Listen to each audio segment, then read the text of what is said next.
Welcome to Our Voices on the Yard, where Black artistic excellence meets everyday life.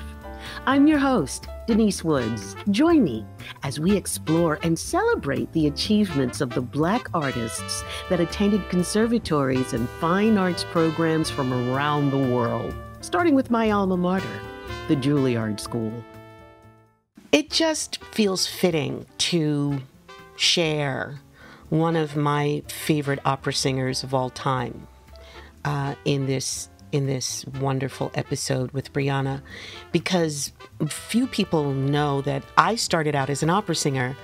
I sang opera with the New York City Opera, and I will never forget the effect that hearing that orchestra had on me. It just coming into a theater of that magnitude, a space, and hearing those instruments and the dramatic essence of an operatic genre is just breathtaking. And I got it at 12. Yeah, I sang opera at 12, 13 years old. I talk about this story all the time, so I won't share it here because this is about Breanna, but this is also about the person that I looked up to in the opera world, and that was Leontyne Price. And if you don't know who Leontyne Price is, because she is still alive and well, you must Google Leontyne Price, because as with Breanna, she was the first. She was the first at the Metropolitan Opera. And as Breanna is blazing trails as a transgender woman, Leontyne Price blazed trails as a Black woman for a little girl from the projects of New York City to be able to come to Lincoln Center and to just be enthralled with operatic music. It was because of women and people like Leontyne Price. So that's my little known fact for today. Leontyne Price. Google her, and we celebrate her. Well, first of all, ladies and gentlemen, my guest today is the amazing opera singer. I don't want to say diva, because diva takes on this negative connotation these days, because there's nothing negative about you. There's nothing glorious about you. You are so humble and so such a gentle and kind spirit. This is Breanna Elise Sinclairé, and she is an opera singer of some repute. And I'm just honored to have you in this space. This space is called Our Voices on the Yard. And that yard can be Juilliard, which is where I went, can be CalArts, which is where you went and I taught. But that yard can also be at an HBCU. And it doesn't even have to be a yard for the classics or for the arts. It's our gathering place. And in these gathering places, there are certain people that stick out. And you are one of those people for me, Miss Sinclairé. And so my question, the first question that's going to be launched for the day to get us into this wonderful discussion is, you were written up in the New York Times in July 2019, and you were featured in an article called Opera Singers Finding Their Voice, Transgender Opera Singers Finding Their Voice. I want to know, have you found your voice? Well, first, thank you so much for inviting me to your podcast. Denise, you have been such a light in my life during my schooling at CalArts, and I'm just so grateful that, this camaraderie and this, mentorship is still going and alive. But yes, I think now I have found my voice. It's taken many years to get to where I am today. Lots of hard work, lots of persistence, I've dealt with, a lot of situations, both positive and negative, but it really has made me who I am today as an artist and as a singer. And, I've realized as a singer, my job is to bless the audiences, and that's my job, Mm. And at the end of the day, I know people see a lot of opera singers in huge gowns and this, but you know, um, my performance is a message, and what is that message being shared to audiences? And I think now I found my voice. But I think as human beings, we're continually growing, we're Mm. continually evolving, and I really do feel like I'm at a good place in my life, despite all of the struggles that I've been through. You you talk about the struggles, and we'll get into it. Right now, I wanna talk about the triumphs because, Yeah. uh, it's just been wonderful to see your trajectory. How did you know? How did you know that you knew, that you knew, that you knew that it was going to be opera? Like, you knew that you were a storyteller, you knew that you were a performer. Why opera? How did opera find you? Well, I grew up, in a family of music. Everywhere I turned around, my father would play like the organ or the piano, or he played the drums. My mother played the cello and the flute part time. And my grandmother, she was the one who took me to a lot of concerts Mhm. by Morgan State University Oh, and the Morgan director State. Nathan Carter. Wait a minute, And that's Baltimore. Wait a minute. Are we talking Baltimore? yes, Baltimore? Baltimore, Maryland. Yes. Yes! Yes. So I grew up in Baltimore, and my grandmother would take me to these concerts, and she would take me to see operas. And I think she wanted her grandchildren to be very um, open to all kinds of music and to Mm. listen to all kinds of music. And I saw my first opera, Madame Butterfly, at the Baltimore Lyric, and I was 5 years old. And I told Grandma Kathleen, she is such a sassy woman, but people make jokes because we act just alike, because she's a diva. She's a true diva that I respect. Mhm. And so I saw Madame Butterfly, Puccini's Madame Butterfly, and I told my grandmother, I said, I want to do this for the rest of my life. And, I was really young, and she kind of was hesitant um, that this was the choice that I want to do. But she introduced me to a lot of great African American opera singers, George Shirley, and Oh. who was the first African American male tenor to sing at the Metropolitan Opera House. Of course, Leontine Price, the goddess, Jesse Norman. But Mm. she would play those in at her home when she would babysit me and my brother. Mhm. Mhm. And because I was so bad and I was so loud and I was just dramatic all the time, and it was classical music that actually soothed me, it actually calmed me down. And so, yeah, and ever since then, and I naturally could sing. It's very interesting when you hear a lot of great singers, whether it's pop music, country music, whatever. All of us have started in the church of some sort. And Mm. I started singing in the church at New Shiloh Baptist Church, and I Oh. sang my first solo, "What a Fellowship," and I didn't know what was going on because I was so young, but I saw these people like shouting and rolling on the floor. And Pastor Harold A. Carter went up to my mother and said, "Your child has a gift, and you need to protect that gift."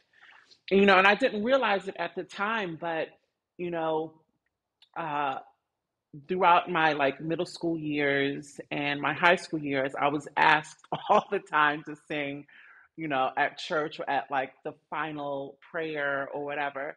And Mm. but yeah, it was my grandmother who really instilled in me the importance of, you know, doing great things, and and being successful and living in your truth, and see, and she allowed me to just be who I am when I was with her, but also she displayed to me Black excellence Mm. and throughout my childhood. And when I saw like Leontine and Jessie and Grace Bumbry and all these great opera singers, Shirley you know, Verrett.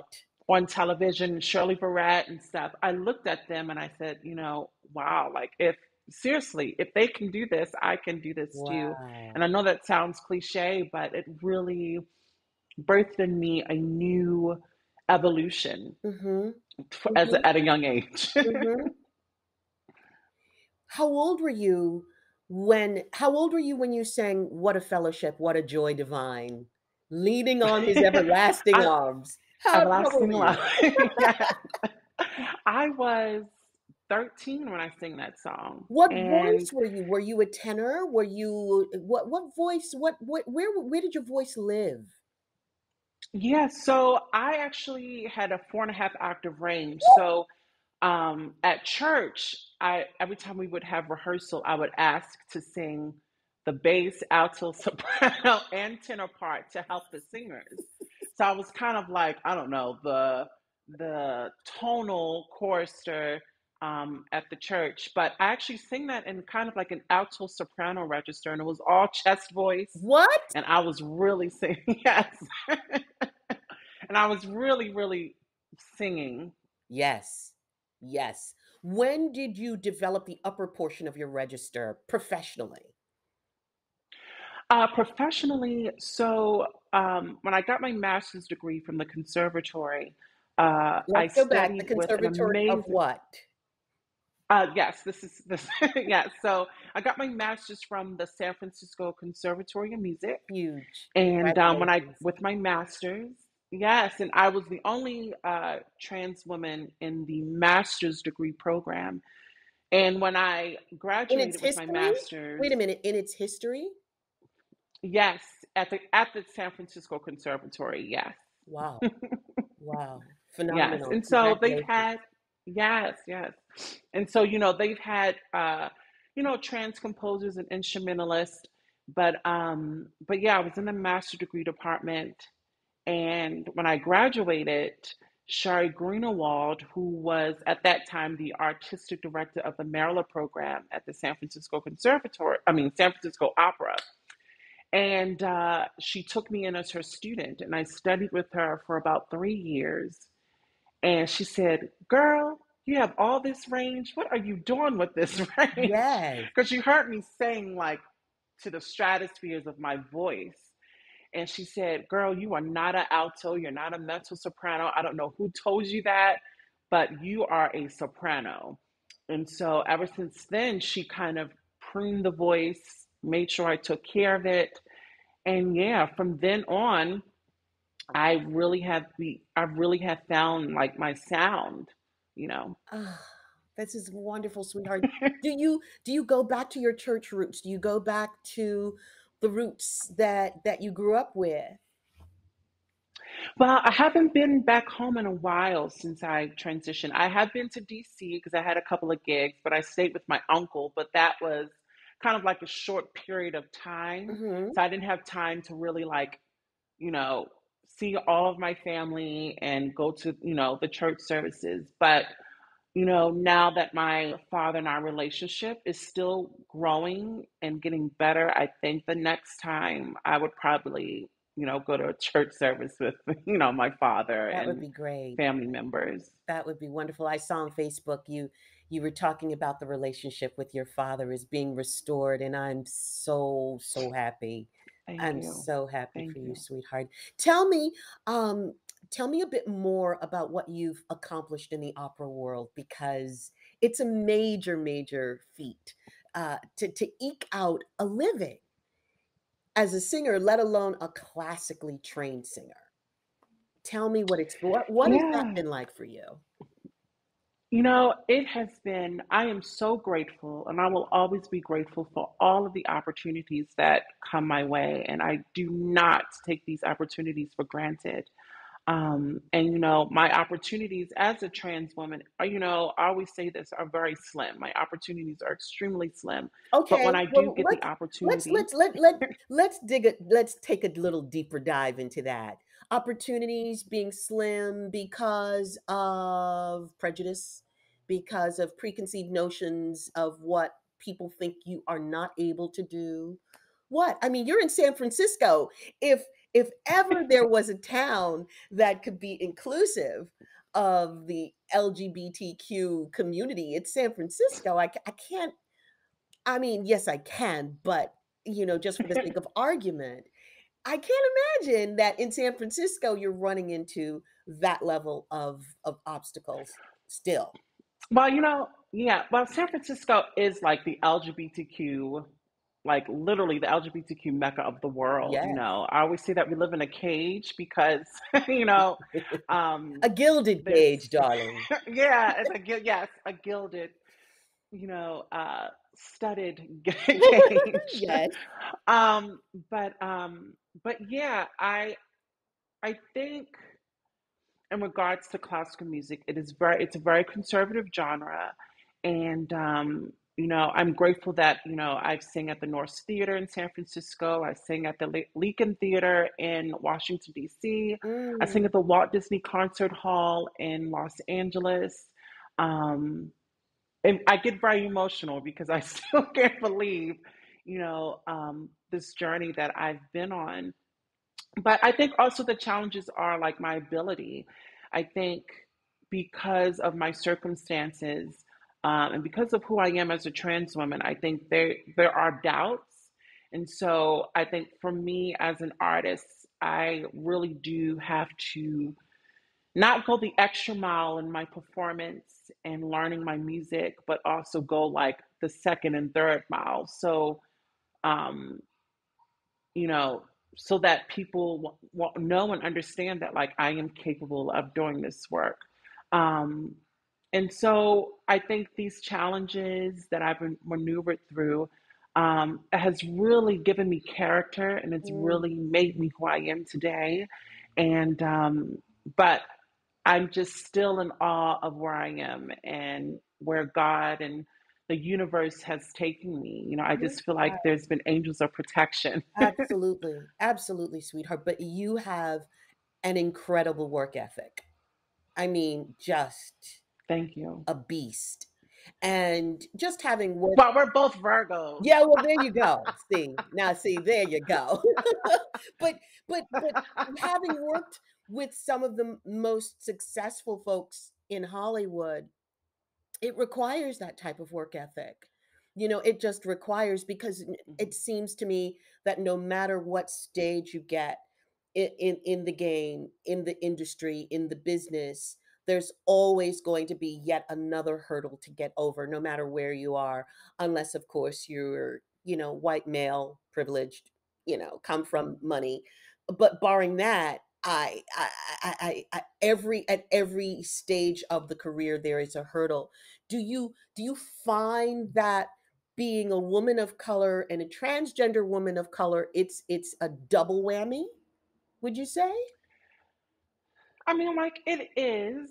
And I think sometimes, especially in the entertainment industry, we are pigeonholed to only trans roles. Yeah. And so it can be very exhausting because I don't want to sing and relive my trauma over and over and over and Come over. on now. I I know, want to yes. sing, yeah, I want to sing female roles. I want to, I have the capability. I have a master's degree. And so I think sometimes when we're limited, I can't fully grow in a limited space. I need to grow in a space where it's unlimited, where I'm able to do other roles than just doing trans roles. Yes. And so that's a very challenging, a very challenging part in my developing musical journey. So, What's the wish list? What do you have on your list of roles that you absolutely will play? Not wanna play, but will play?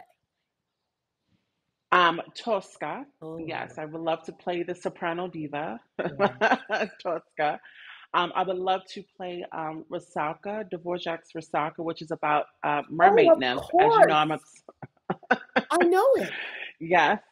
Yes, Oh yes, yes, like "Song to the Moon" is like the favorite aria yes. performed by soprano. What else? Beautiful opera, beautiful opera. Yeah. Yeah. Now, are you working on these roles? Like, in the meantime, what do you do in the meantime? Because the pendulum will shift. It has to. Yes. It will. And so in the meantime, what does one do? What does an artist do? What do you do? Well, continually, I try to keep my voice warmed up at all times. So when I do have the time off, I'm spending time working on my voice, working on different sounds, different vowels, Mm, learning new repertoire because, I do get a lot of gigs where I'm asked to perform for specific events. And so I want to broaden my repertoire so audiences, and not just audiences, but like directors and people will see that I am not limited in just a specific song or a specific aria. Um, I was asked to sing with the International Pride Orchestra next summer, and I'm so excited. And they asked me to sing three selections, and so I picked a French piece from the Tales of Hoffmann, and it's called oh God, I forgot what it's called. The title. It's a long title, but I just started. good. So, Okay. but I'm gonna work on this. It's a very lengthy, long aria, and I figured this would be a position where I can show folks that I can sing other works. And it's a very difficult aria. Jesse Norman has sang it. Um, and so I'm going to sing that for the big performance. And but yeah, I'm starting new voice lessons with my new voice teacher because my previous voice teacher, Sharrin, whom I love so much, Hmm. she had to move back to Ohio because of the whole COVID situation. So she recommended me another coach that's going to continually guide me and make sure that I sing healthily. So I actually start back that at that in October. Nice. So yes. So I continually just keep the voice and warmed up. I study Hmm. singers. On my own timing, I try to get DVDs of operas and just watch full length operas and just know, just be immersed in it. So Yes. I'm ready when I go on my own. Yes. If you could name or isolate one particular scenario or time in your life that almost broke you, an incident or time in your life that really just you were at your Mhm. lowest ebb and you were able to work your way through it with the help of God and friends and family, either birth family or acquired family, because I know you've acquired quite a few parents and yes, and family members along your journey. But is there a particular time? Because for me, every time when I ask this question, one comes to me in my lifetime that almost got me, almost brought me to my knees. But it was really my faith and my family and my friends that helped lifted me up. So is there an incident that you can share Oh, or well, there's many time? incidences, but I think when I was homeless in New York City in 2010, um, that was kind of like I thought my life was done. It was over. There was no need for me to sing. And it was a very trying time, sleeping on subway stations and, scrounging for money. And, I dealt with a lot of abuse. And, I was raped in New York City a couple of times. And I think these experiences, I just felt like, I'm a living statistic of what trans women go through on a daily Yeah. basis. And, I was terrified. And that, when Chris, he was the person that flew me back to California to finish CalArts. Mhm. I'm so grateful for him. He was like an angel. I mean, him hearing me sing, because he heard me humming in a convenience store. And he was like, my goodness, you have a beautiful voice. I'm like, well, I'm just humming. So, and Mhm. he he was so, I told him my story, my situation and everything. And Who's Chris? he Can you tell us who Chris is? yeah, so Chris was just a random stranger in New York City that What? paid for my ticket back to California to complete my schooling at CalArts because I was there for the summer to study music, but I was having a difficult time getting a job. All my money was gone, and then I was staying at a friend's house, but the roommate was uncomfortable. He was a straight male, and he was very Mhm. uncomfortable of me living there. And so they threw all my stuff out, and I just Mhm. pulled the suitcase out, grabbed 3 dresses and a purse, and I was literally homeless for 3 months. And at that time, I told my family I was trans at the time, and they kind of just, yeah, uh, disowned me, and I had to fight to survive. And so Chris, from by the grace of God, wrote me a check. I paid for my ticket back to school, and I finished my schooling. Wow. Thank you. Thank you for Yeah, sharing that, sweetheart. of course. Thank you. And how many years did you have to go at CalArts to I finish it when you had, finally came back? yeah, yeah, I had one more year, one more That's year it? left. That was it. And I remember Chris, he sent me a text message. He said, all I want is to see your degree. And so I texted my degree, and he was so proud. And, but yeah, and it just happened. And now I'm here. And I just, sometimes I wake up in the morning and I'm like, wow, like I just cannot believe what God and the universe has done. How are you able to keep going in Oh, times of adversity? I mean, thank you so much for sharing that because baby, we hear stories all the time of the atrocities that trans women have to endure, particularly trans women of color, Black trans women. But to just be up close and personal, I just want our audience to sort of be inside your shoes for the next 45 minutes, because when we feel a bit like we can walk in someone's shoes, it's called empathy. I want to be mhm. able to go through what you went through because when I met you at CalArts, no, you never did take a class of mine. Unfortunately, I didn't work with the singers at CalArts. Yes. Um, but we met in the hall Yeah, we because met in the hall. That's what I'm saying, because it was a movement class. I was in a movement yes, class in that that's right. room, and I left, and your class was coming Was up, coming in. We were and coming in. You were we're coming coming out of in, the movement class. I was out. coming in to teach my class. Yes. And I thought, who is this amazing, beautiful woman? And I don't know where you were in the transition process at the time, but my heart just went to you because I felt your spirit. I felt um, your need to be seen and heard. And every chance I got to come and be with you, I saw you perform, and I was blown away. The voice that came out, and so began a wonderful friendship Mhm. that I don't know a lot of the opera singers at CalArts. I knew a lot of the opera singers at Juilliard, but I didn't know a lot of the opera singers at CalArts because we were all the way on the other side of the building, and Wow. the actors.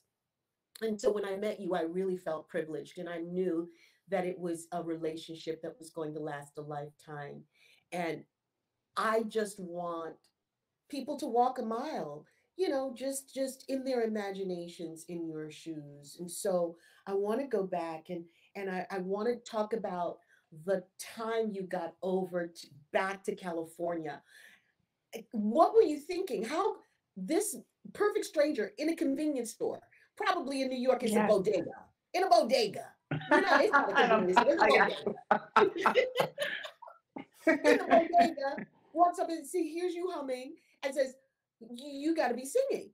And as fate, as God, as the universe would have it, you've got a ticket in your pocket and right back to California where you were Yes, supposed to be to complete your yes, education. Did it fortify your strength and your belief in your faith? Did he put wind in your sails? it did, and I think anyone who goes through a specific amount of trauma, you really have to like decompress because I had to decompress the Mm, situation and all my cool, all my friends at CalArts were like, Brianna, are you okay? Because Jacoby and so many other Jacoby. amazing folks and Yes. Tatiana, they were all kind of, Tatiana. yes. They were, these people, this family. I created a huge family at CalArts that really were worried and concerned about me because my family weren't concerned. Right. They were pretty much out of my life at that point. Sure. But it did give me the drive to keep going. Um, and around 2010, that's when I started to actually fully start to transition full time. And that's when, I started hormone therapy and then on all of that. And I remember going to Vaughn's, picking my hormones from the pharmacy was my first uh, thing of hormones, and Jacoby took me there. And Mhm. we celebrated in the parking lot, and it was such a joyous moment because I felt like I I went past a hurdle, and Yes. I survived the trauma that I experienced. And I think once I started transitioning around that time at CalArts, that's when I decided I wanted to sing soprano. Um, and I know Paul Burkholz in the voice department, I guess they were all shocked and they were kind of like, you really think you can do this, you know, your final year at CalArts? And I said, yes, I can do this. And so I picked the music that I wanted for my final recital. During that time, my mother had cancer and Mhm. she actually flew to CalArts to hear me perform. And it Wow. was a packed recital. And I remember that day, and my mother was very proud of me. And I think that was the last time I like talked to my mother because then I was going through other transitional phases. And Right. it took her a while to understand that. But now we're at a better place, my mother and I. Mhm. But I am that's I just I can't believe. Sometimes I can't believe that I'm here alive. Mhm. So, Mhm. And as a result, I think your story needs to be told and you need to be seen, you need to be heard, you need to be revered, you need to be celebrated. And I celebrate you, Brianna. I really, oh, really thank do. you, Sister Denise. Absolutely. Absolutely. So tell me, what's on the agenda? What's coming up? I know you're Yes, singing so with the big choir. The yes, the International Pride Orchestra. Yeah, yes, yes, I'm singing with them. I have a couple of Christmas stuff coming along. And yeah, I have some little things developing in the works, so we'll see how it right. goes. But yeah, so in December, I will be in Los Angeles. The Industry Theater is doing a workshop of Ruth Deo's Diadem of the Stars. And it's a work, actually, it's an opera that my girlfriend Mariah Garnett, uh, they went to CalArts, graduated from CalArts, and they wanted to do a film of the work, and coming to find out, Ruth Dale is Mariah's great great aunt who created this piece about um, the relationship between Akhenaten and Nefertiti. And so previously, when she Ooh. filmed it, I played the daughter of Nefertiti, which was Princess Oxenpotten. So we filmed it. It was hard, difficult music. I have never seen something so difficult. It was a lot of work. And so now she wants to expand it, and she asked me to What sing Queen language? Nefertiti. What It's language just is it's it? English, It's English? English, Okay. yes. And Mm-hmm. so yeah, I'll be there December 12th through the 17th. The workshop at the Industry Theater is on the 17th. And yeah, she asked me to sing Queen Nefertiti's role. So I'm learning a whole brand new set of music, which I've been starting to work on. So I'm excited. So that's really cool. This is great. This is great. This is great. What do you want your legacy to look like? What do you want? What do you want to leave behind? Wow, that's a good question. Um, Yeah. yeah, that's a really good question. Um, yeah, I hope that my legacy will not only uplift the trans community and the especially trans women of color, but I want a young trans girl to open a history book and see my name on Mm, that history book and be encouraged that she can do whatever she wants to do in her life. She can be whatever she wants to be. And I hope that my voice will be a vehicle of change. That's what yeah. I want my legacy to be, that it's a vehicle of change and a vehicle of understanding and a vehicle of love, because we just live in such a dark world, and such a trying world and trying times. And I just hope that my legacy will, uplift the community, and and give the community vibrancy and life. So hopefully, my legacy is worth it. You know, I like to I like to bring things into a more hands-on, immediate context. I like to say, okay, give me 5 things that you Oh. would say to a young girl. And for me, one of those things, I'm just going to throw this out so that you know where I'm going with this question. I find that having a tribe is so essential.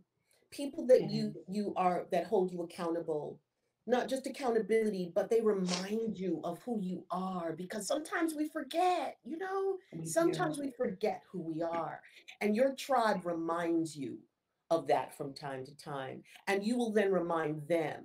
So having a tribe is essential. And I know that that is essential for you as well. If you could add a few more things that you would tell a young girl, a young trans girl or young trans boy, man, Yeah. what would Yeah. some of them be? I know it's cliche, but number None of it is one. cliche, baby. And I said, I say the same thing about stereotypes. Stereotypes are sometimes based in a little bit of truth. You know what I'm No, there saying? is. There Sometimes.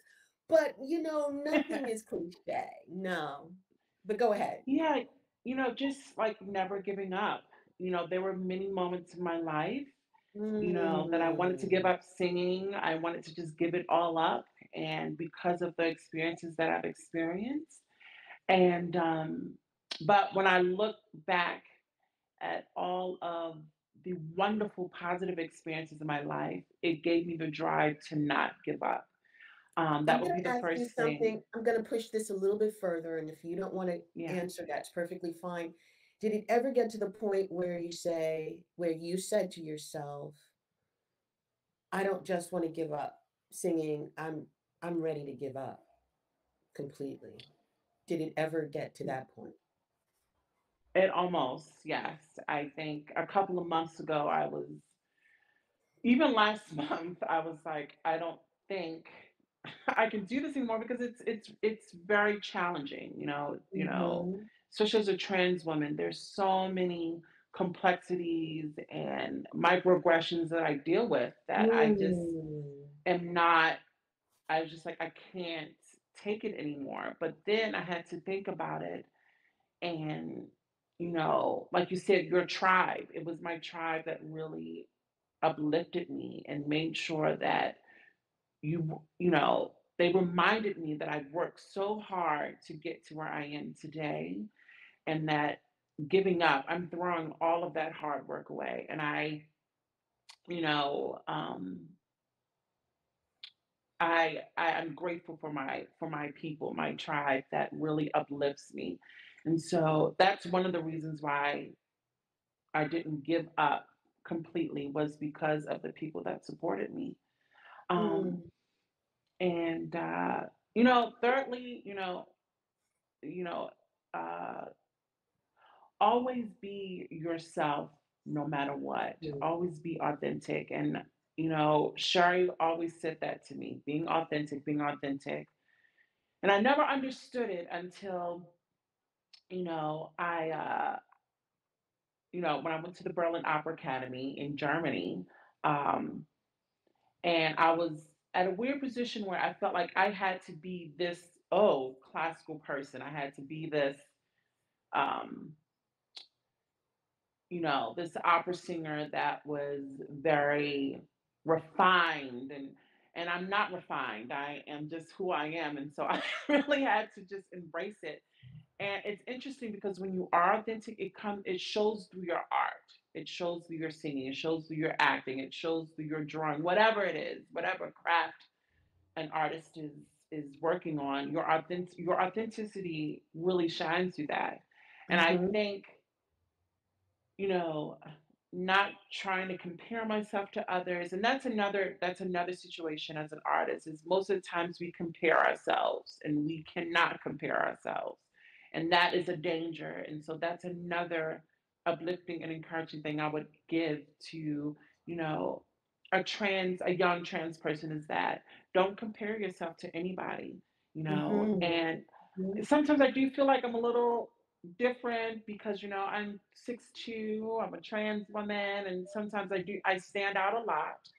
mhm. But I had to embrace it, and I'm learning now that I'm embracing all of my authentic being. It's And it wonderful. took me a while because you know I grew up in a family who was very critical of everything that I did.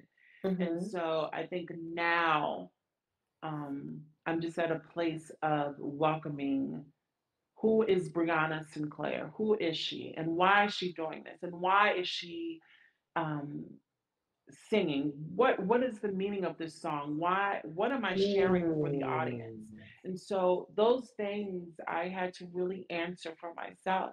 mhm, And um, living in your truth is the most beautiful and also exciting thing, because when you're living in your mm, truth, you are giving room for yourself to evolve. You're giving yourself mm, room to grow and be the best person you can be. And so, because when you confine yourself to what other people think of you, or what people view you as, or whatever, it puts you in a place of insecurity, and it puts you in a place of um, you know it kind of closes the room for you to grow. And so I had to break what everyone was saying and what they thought of me or perceived of me or whatever. And I continually deal with that a lot, but I pretty much just ignore it and just sing yeah, and let yes, let the anointing on my yes. voice bless the audiences. And you said that when you started. That is what I want to do. I want to bless the audiences with my performance. And when you said this thing about being refined and sort of getting around that verbiage that has to do with classism and elitism and what the classical canon holds and who's refined and who's not. And you know, Mhm. I say when I perform Shakespeare at Juilliard, I can remember saying these people feel the same way I do. These kings and queens that I'm researching, the royalty that I'm playing, they have the same DNA Yeah, runs through my blood. And so exactly. who's to say what refinement is? Why should we put, something on that when these are just basic characters with basic needs? And so when we bring our authenticity to it, it rings true to an audience as opposed to playing the Yes. idea of a character. Just get in and find the depth of a character, which leads me to ask you, what type of research do you do when you are performing a character? Say the Nefertiti character. What type of research would you do for that? Well, first, I would just, know the basic history of Queen Nefertiti and, the historical aspect of who she was, as an Egyptian queen. But Mhm. also, Ruth Dale, who has written this work, Ruth Dale has a bunch of diaries of her experience writing this music and composing this music. And I remember when I was talking to Mariah, when I was first learning the piece, when I was playing Princess Oxenpotten, who is the daughter of Queen Nefertiti, um, I I asked Mariah if I could read those diaries, and I wanted to get a sense of why Ruth Dale wrote this music. And Ruth Dale, her story is very unique because when she wrote Diadem of the Stars, it was supposed to Mhm. be kind of like the next Aida in a way. And so the Mhm. Met was going to commission her and actually ask her to uh, if they could perform her opera at the Met, and the Met wanted to only use the Aida sets, and she did not want that, and so she kind of said, "I don't want this performed at the Met," and so this music was never performed. And so me and Christopher and a couple of other singers were the first singers to perform this work. And so, and just reading, during her time composing, she lived in Egypt for quite some time, and she Mhm. bought a statue, an Egyptian statue, and she believed that that statue spoke to her, and it spoke to her in so many ways. And so, when the statue was speaking to her, she kind of made made us an opera from uh, those words and sayings that she believed that she got from this statue. And so reading all of that and knowing like, she was a woman at the time and, I'm sure her path was not easy as a composer, but to read those diaries of, you know, it's very, her diaries are very complicated, but it's very deep because she Mhm. was going through some kind of, there was some mental health involved, but she uh, those diaries really helped me to understand what she wanted to portray for these characters and the meaning behind the music. But when I'm studying characters, I try to look at other singers performing a character.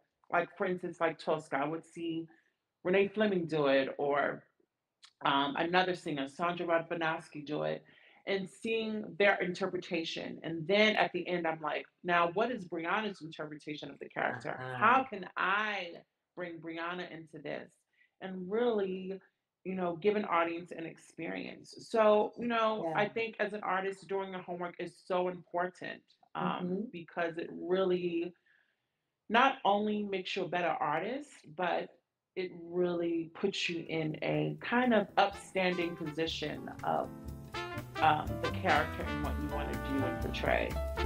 Thank you for joining me. Thank you. I hope you've learned something. I hope you feel enlightened. I hope you feel lighter than you did before you entered. Subscribe and leave us a review. Tell us what you liked. Subscribe to our YouTube channel as well. Tell us who you'd want to see. This is Denise Wood saying, see you next time.